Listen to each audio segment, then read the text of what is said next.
Hello, my name is Jorb. I love gear, and this is the episode for me to really prove that. I recently watched a video from Gabe Miller Music. If you don't follow him, you should definitely check his stuff out, where he walked through all the gear he has. And apart from realizing that him and I have very, very different collections, I realized that I might be able to do something interesting and share everything I have with my own angle and make it kind of valuable to you people still. What's on screen right now is my gear room, my music room.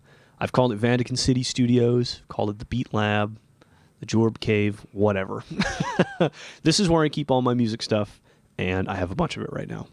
Your context for my approach to gear, I buy everything used. Everything. Maybe not a cable, maybe not a case, but everything else I buy used, and I flip things. I almost only buy things I know I can make money on when I'm done with it, whenever that ends up being. It might just be a good enough deal in the first place that when I sell it I can make money, or it might be something I can make better, so if I just clean it up, or I fix things that are broken, which I do often on synthesizers, or if it's something I can divide. So a guitar with upgraded pickups, I could sell those separately, or I buy a few things as like a package deal, and I sell those individually to make money. Those are kind of the rules, and that kind of covers everything, any reason I have for buying something. It started maybe 9-ish years ago with guitar gear, and then eventually I ended up with a Microkorg. A tale as old as time, right? Get sorted guitars and moves into synthesizers. But my reasons for bringing this up, I want to show you everything I currently have, because if you have a question on something or you want to see something covered, this is your chance to say, oh, hey, I haven't seen anybody talk about whatever it is, an AX60 or a Mopho keyboard. I'm curious about this, or I have one of these and I want to know how this works. Put that in the comments. This is really an opportunity for me to show you, my lovely subscribers, and my yet-to-be-converted viewers.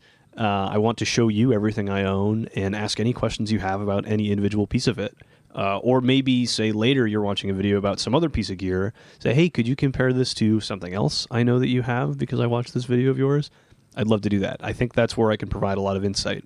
I'm going to try and do a little sound sample of everything. I'm going to try and do a little sort of impressions, if I would recommend it or not. And I'm going to talk about price. I think that's the most important thing, and I don't see it happen enough. It's very important to me to talk about price. That's the most important factor when you're deciding to buy anything. It doesn't matter if it has all the features in the world, like the Moog 1. If you can't afford it, you can't afford it. And so I mean this in sort of two dimensions.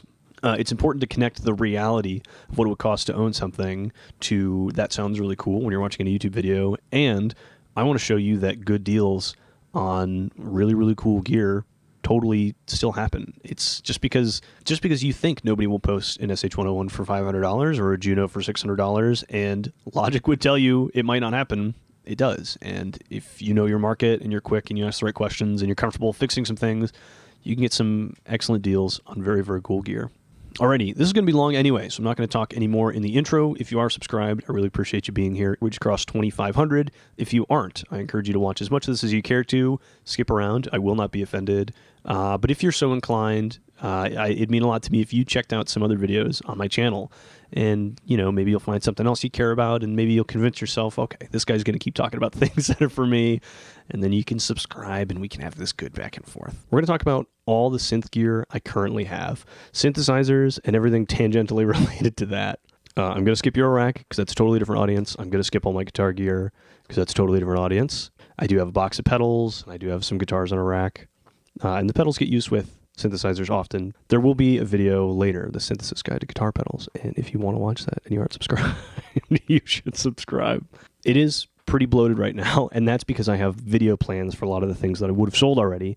Essentially all the Moog stuff I really want to sell, but I've got 1 or 2 more videos in mind with some of those. But anyway, we're going to start chronologically. Alrighty, I recorded this once already. I talked too long, so this is going to be shorter and quicker. First off, the MPC 1000. If you've watched many of my videos, you've seen it. It's the one piece of gear that makes it possible for me to nearly never use a computer. It is my sampler. It is my MIDI sequencer. When people say the brain of their hardware setup, this is mine. 2004's finest hip-hop technology is incredibly relevant to me 16, 17 years later. So $360 was a wonderful deal. It had the JJOS aftermarket operating system on it, which you should look into if you're curious about these at all. Here's some quick sounds of me using it just as a sampler.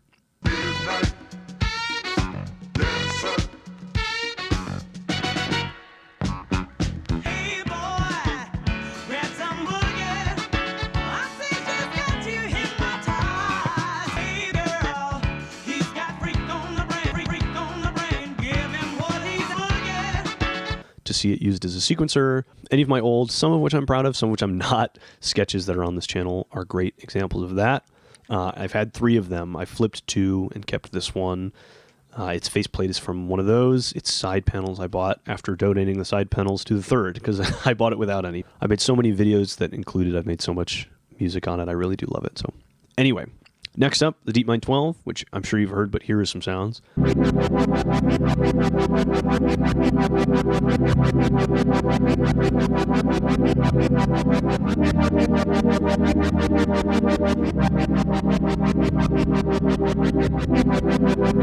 If you've been on my channel at all, there's a good chance you have a Deepmind, or you've seen it tangentially related to something else. I bought it in October of 2018, $525 for it and the soft case, which I use when I gig. I really do think it's undervalued. If you aren't familiar, it's a 12-voice analog polysynth, built-in effects, very strong modulation matrix. I can certainly recommend it. That price still I consider to be a good price, even though that was 2-3 years ago. Whichever fits your needs best, the 6, the 12, or the desktop, you should wait for a good used deal. I'm sure they'll come up. People buy and sell Behringer stuff out of curiosity all the time. Kind of like mid-market guitars. The price is at a point where people will have multiple and people will try a bunch. Okay, next, and I don't remember this being the exact same day, but it was October 25th for both of these, the Deepmind 12 and this. My mixer, which is behind me, and I'll show you some B-roll of it. But this is a Behringer Xenix 1604. It does all 16 channels separately over USB. So instead of sequencing, 4 or 5 pieces of gear with the MPC and then recording each of their stereo part separately into one stereo interface, I can plug them all into this 1604 and run them all into Reaper at the exact same time. Super convenient. Really love it. I only paid $224 for it, which is a good deal.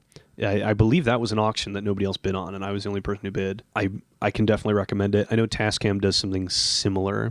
Models 12, 16, 24, I think, that will do individual channels over USB. That's a wonderful feature if you're somebody who works primarily in hardware and doesn't move into the DAW that much, doesn't manipulate things once they're in there. They want to treat it like a big-ass tape recorder, and you can treat it like a 16-track tape recorder.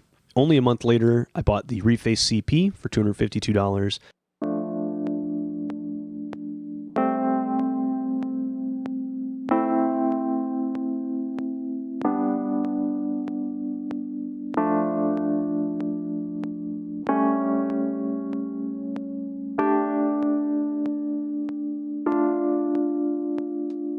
I think that's a good deal relative to what they go for now. Not much to say about it if you aren't familiar. It is a standalone instrument that plays samples of electric pianos, 2 Rhodes models, a Wurlitzer, a CP70, clavinet, toy piano, and I think there's a secret acoustic piano or secret grand piano with a built-in delay and built-in reverb and modulation effects. It's wonderfully flexible. Electric piano sounds are classic, and if you work in a MIDI sequenced hardware environment, I don't think you can beat the Reface CP. As far as convenience, having the built-in effects, its own stereo out.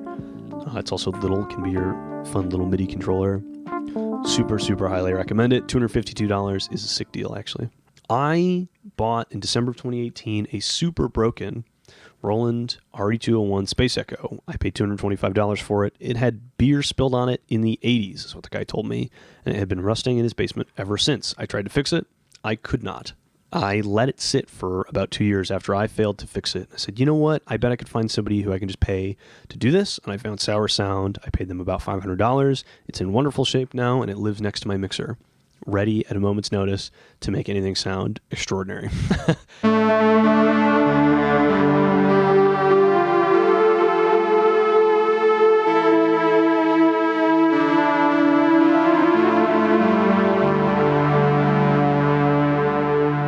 It's frustrating that it is mono. After the repair, it is still kind of a good deal at $700. I wouldn't really recommend one, sincerely. They're super cool, and if it's the vibe you want and you have to do it, go for it. Buy a Strymon El Cap or a Volante. You can get a guitar pedal that'll be stereo and have better control and maybe presets that'll blow that thing out of the fucking water. It's very cool. It vibes super hard. It's really not practical. Get a guitar pedal. Use Valhalla delay. It'll sound almost as good, if not better. Certainly cleaner. That thing is super loud.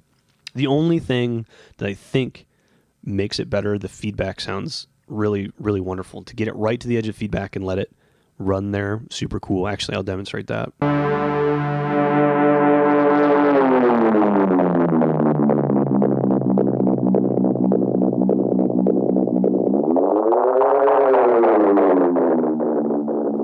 and once in a while the tape will catch or skip, or you'll hit the seam, and you'll get this incredible warble, this pitch drop. And I do think that is some serious mojo. Not that VSTs can't replicate it. They totally do. The Strymon El Cap does a great job. But I digress.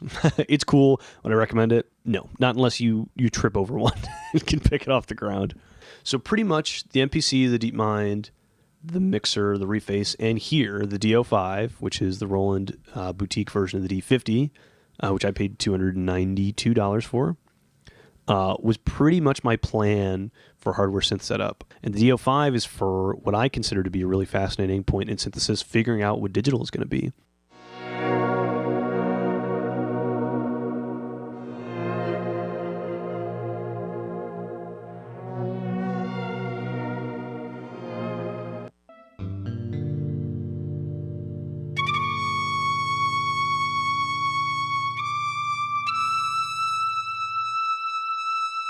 The D05, if you aren't familiar, is the boutique recreation of the D50. Roland referred to it as linear synthesis, and so you have samples normally that are just on the attack of the note, and then a sort of a virtual analog past that. I think it sounds great, and what it reminds me of, classic PC games like Sierra games, running on like Roland Sound Canvas, sound cards, or sound boxes. I think the sounds are great, super nostalgic, underrated. Anyway, from about the MPC 1000 through the Deepmind, that mixer, Reface CP, and the D05, that was my plan for a synth setup from the start. These next two things I bought, a Volca sample for $140, which doesn't need much introduction, the cheapest little sampler you can get. It's actually a really, really intuitive sequencer, really fun and easy to use. But I bought it and a Keystep. I paid $124 for it. I think I paid a little bit extra because I wanted the black one. It's so nice to have a small extra MIDI controller around that's easy to change your MIDI channels and easy to set up your sequencer. It's so handy to have around the studio. I can't believe it's studio. It's so handy to have around the space. I don't think that I'll ever get rid of it. But I bought it in the Volca sample for Bonnaroo, and I wanted a tiny mobile synth rig.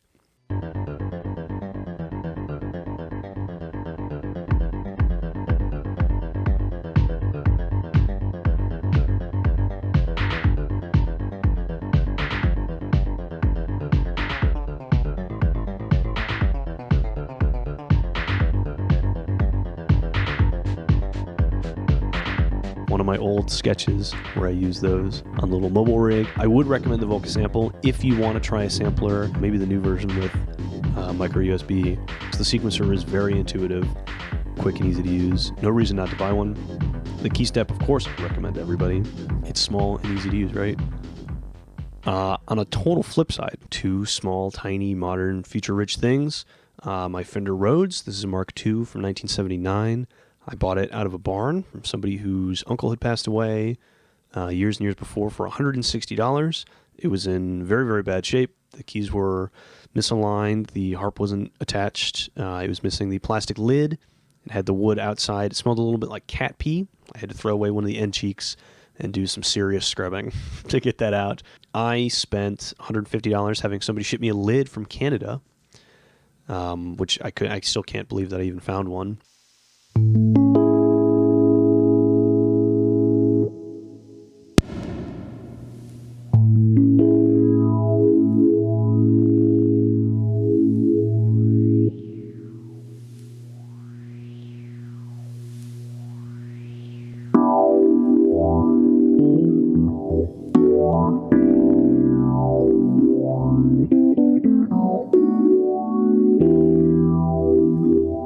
And I needed a power supply for the preamp. I took it to Chicago Electric Piano Company, where they built me a power supply for that preamp. It lets you plug in power, brings it out into a stereo cable, so you can use the tremolo and the preamp and the EQ built right into the Rhodes.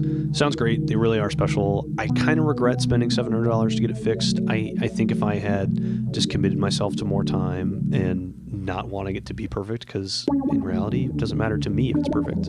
I'm not in any playing scenario, nor am I talented enough to require a piano that's in perfect shape.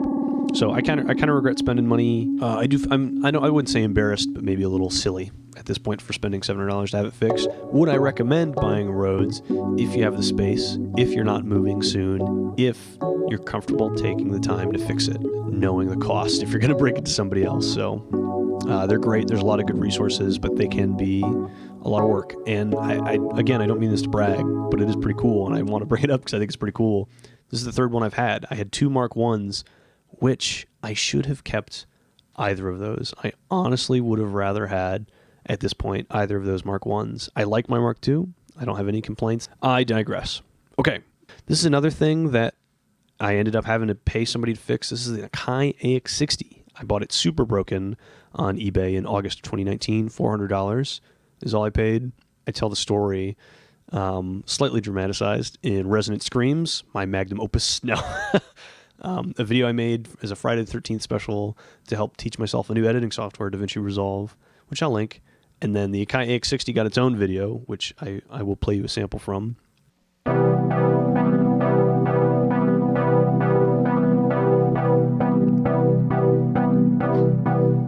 Okay, let's think about what we're hearing. I do love this patch, by the way. And if you have a greater interest, I encourage you to check that out. It's sort of a review/tutorial. I think they're wonderful. If you're interested in one, I don't think $1,000 is unfair, but understand that you're getting something that's vintage and has a lot of quirks and will probably break. So if you can get one for a good deal, yes, they're fun and cool. If you just want a vintage analog poly, I think you could do better in about the, between $900 and $1,200 price range. Sort of unbelievably, a couple months later, my Juno 106, it came up on Facebook Marketplace, hours, 3 or 4 hours away, and she was only asking $600. And so I reached out and said, hey, that's more than fair. I can come this weekend as soon as you can. I'm comfortable fixing things, because she said she wasn't sure if it was in great shape. And she offered $550 instead, because I was driving so far, which was unbelievably nice of her. $600 still really would have been more than fair. But I went there.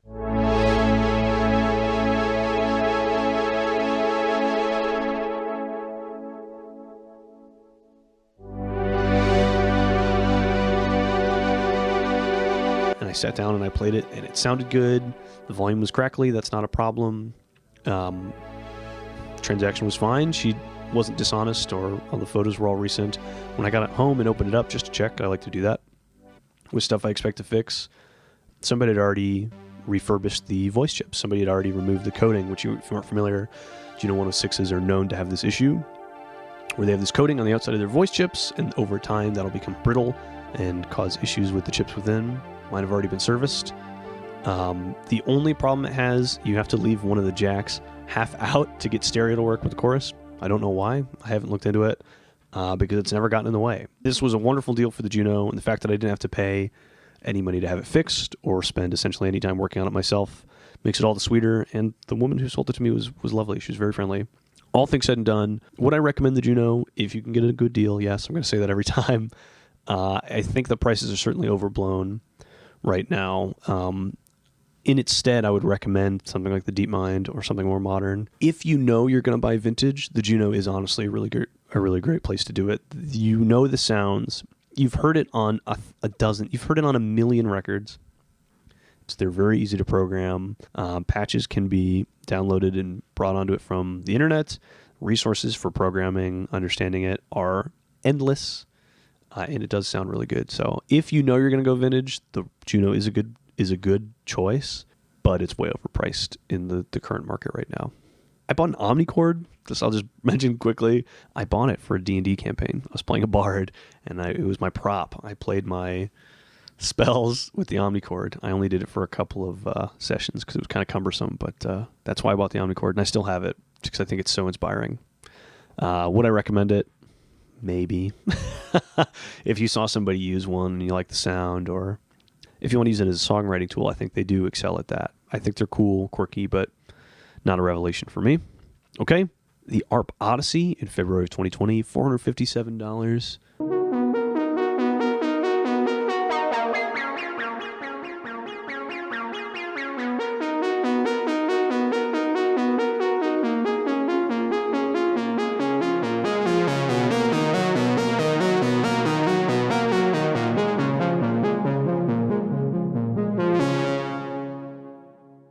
At the time, it's right there. At the time, I feel like that was an okay deal. You pay a bit of a premium for the Rev 1, even with the module. I think they might be worth more of that now. I love it. I like the way of programming it. There's things about its architecture that work for the way I want to program bass sounds, and it sounds really, really good. I'm going to keep it around for a really long time. I would certainly recommend it. Look into the Behringer clone as well. March of 2020. I think coronavirus was just getting kind of scary for us. It started to bubble up that we might be staying home from work for a long time, and I found a project. I bought a Wurlitzer. This is a 200. I think it's late 60s model. I'm not sure. It might be early 70s. But it being a 200, not a 200A, makes me think that it was earlier.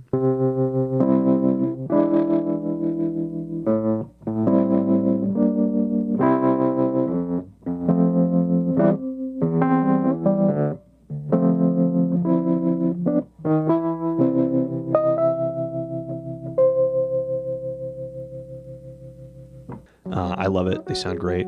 Again, I'm not a great keyboard player. I still think there's something special about the Wurlitzer. I paid $875, and then I need to replace these, which I still have for some fucking reason, old damper rails. I found somebody selling a whole new set of damper rails, so I didn't have to replace the felts individually or realign my damper rails. I just bought a whole new set. That worked out wonderfully. So this is just around $1,000. I had to recap it myself as well, replaced every capacitor in the preamp, and I replaced the bulb with an LED for the power indicator.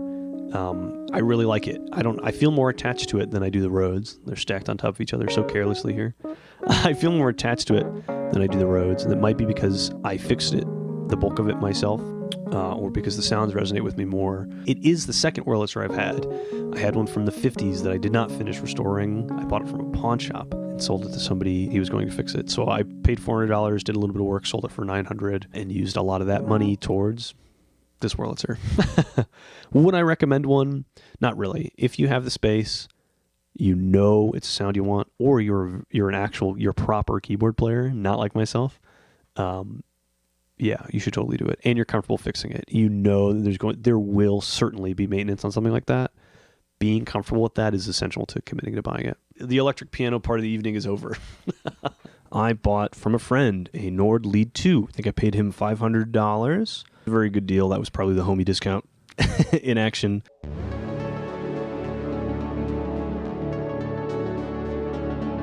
It's a 16-voice virtual analog synth from the 90s. I've done a whole video highlighting what I think is special about it, so I'll tag it below and not rehash it. It's multi-timbral, good MIDI implementation, sounds really, really, really good. And the architecture's based on the Prophet, which is sick. I adore it. I would certainly recommend it. Keep your eye out for a deal. The Nord Lead 1 is 4 voices unless it's expanded to 12. The Nord Lead 2 is 16 voices. The Nord Lead 1 and 2 are pretty similar, but I would recommend looking out for the 2 because you have 16 voices, and it doesn't have the premium of being harder to find. And the expansion that makes it 12 voices on the Nord Lead 1 normally makes it about as expensive as the 2. Anyway, it is September of 2020. Still on the project hunt. I bought a JX3P.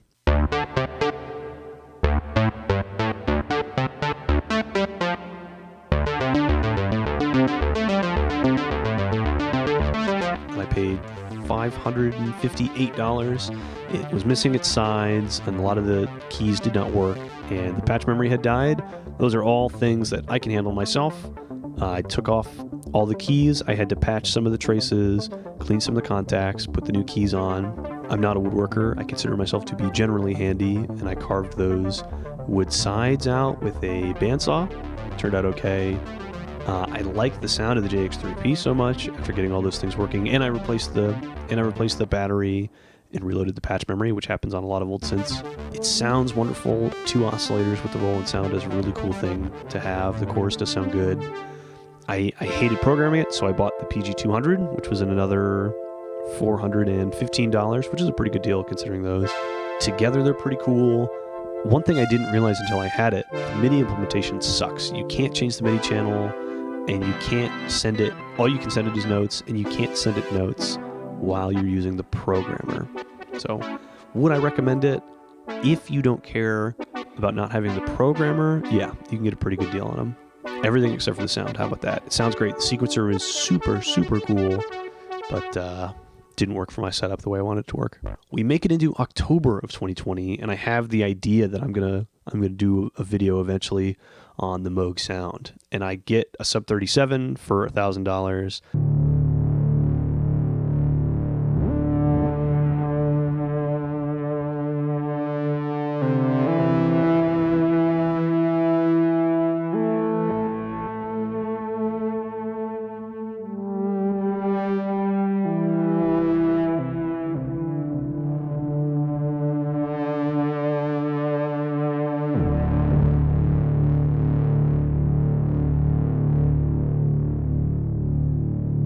Mother 32, I traded a Prologue for it and some other things.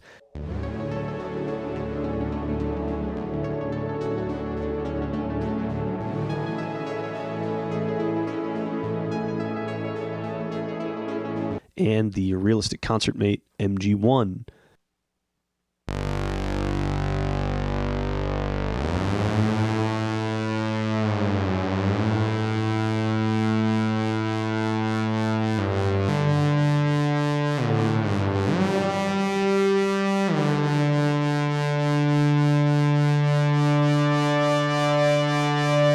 But I bought all of those for the same reason.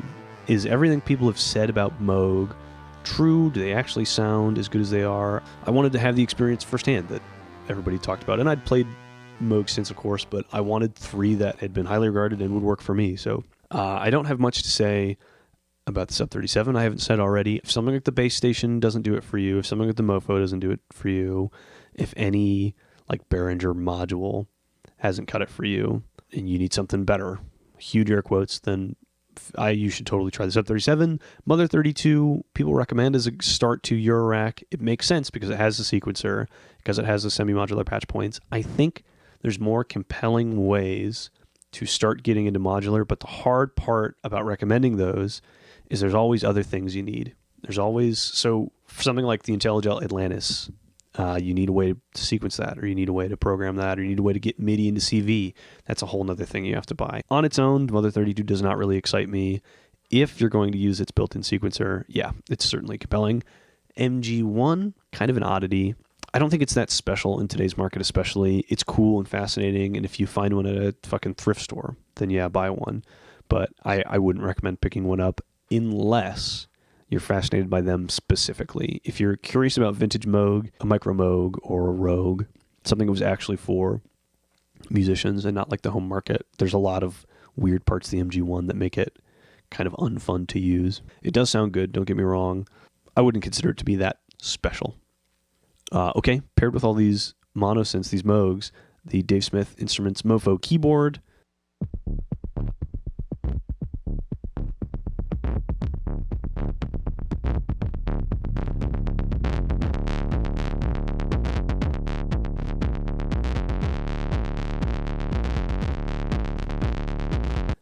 $467 on eBay, which is an okay deal. There's so much I want to like about it.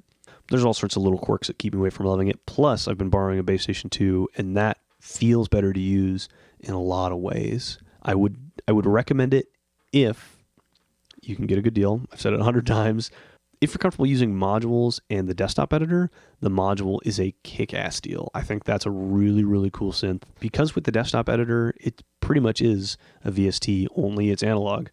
And if you don't care about not having physical knobs or you're used to working in the box, you should totally consider that. I see the spec sheet of it being the mono synth that I want to keep for a long time and pair it with the Arp Odyssey, but it has yet to be proven for sure. But I'm going to keep it for a little more time and keep using it. March 2021, we're recent enough that I haven't sold things that I bought to be sold, okay? So I bought, in February of this year, I bought a Microfreak for $235 locally.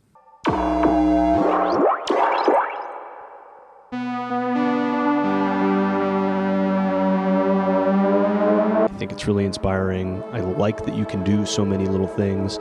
I wish the manual had slightly better descriptions of all of the algorithms. I did part 1 of a 2-part series and never did part 2 because people didn't seem interested in it. Visually explored and explained all the Microfreak oscillator types. So I talk about it plenty in there, and I'll link to that below as well. 2 things that are broken. I'll talk about those together. In a Kai X7000 sampler, which I paid $200 for it. I thought I could get a little bit more, and I might have made a bad deal on that.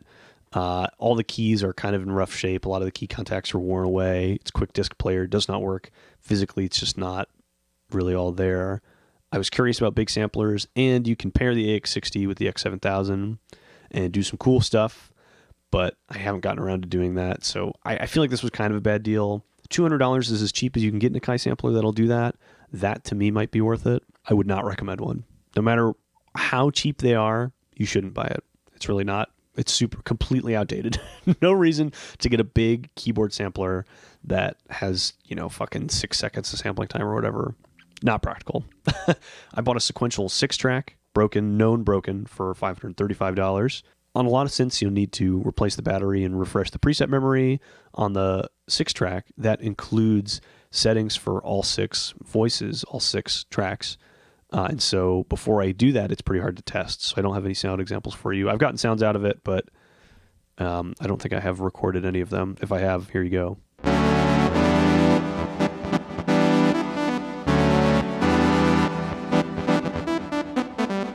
But that's my next proper project, is get that up and running, because I think it's such a fascinating, it's an analog groove box, really, the 6 tracks like that. I think that's so cool, and pairing that multi-MIDI with the MPC or something, really look forward to that. Would I recommend it? I can't really say. I haven't had enough experience with it. I bought through a Facebook group a Korg Polysix for $860. Somebody selling it for a friend. It was like an estate sale. They didn't know much about it. They had some trouble with the keys, but they could get it to make sound, and I got them to send me a video where it made sound, and it sounded good, and it didn't sound like the patch memory was bad. They said $860, and I agreed with them that was fair, and I'm still comfortable with that. And when it showed up,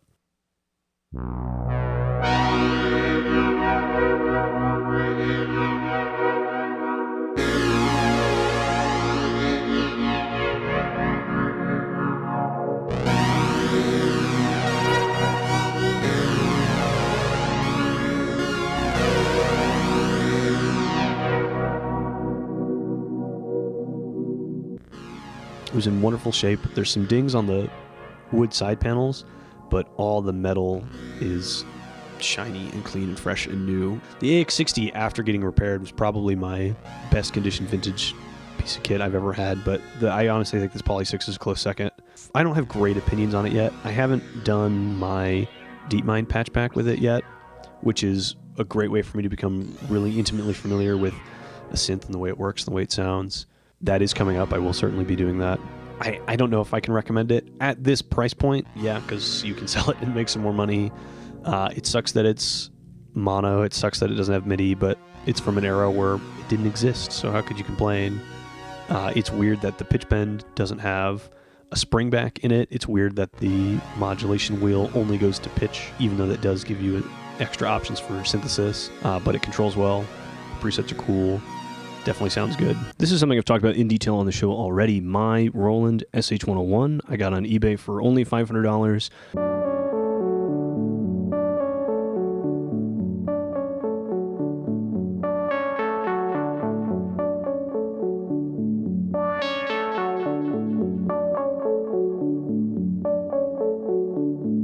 Super simple, easy to use, sounds good.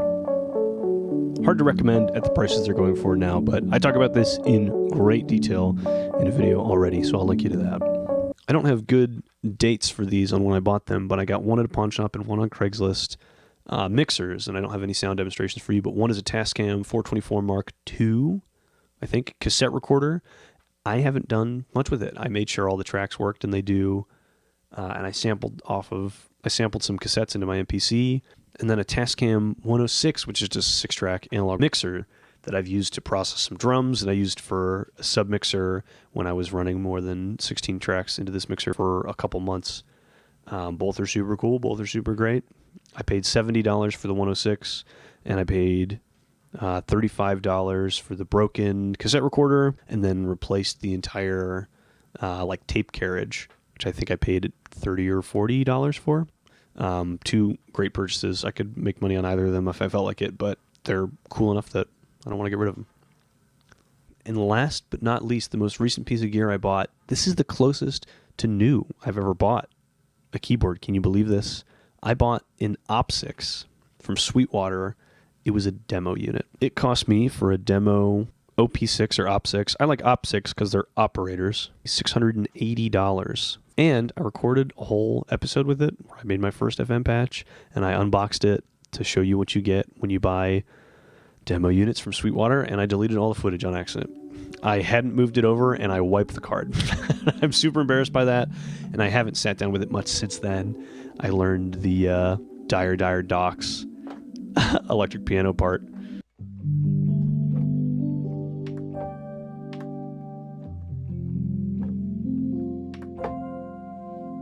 But that's about it. So I'm looking around the room to make sure I didn't forget anything, and I don't think I did. But this is going to be fucking long. I nearly forgot. I have a Casio SK-1 that I got for $50.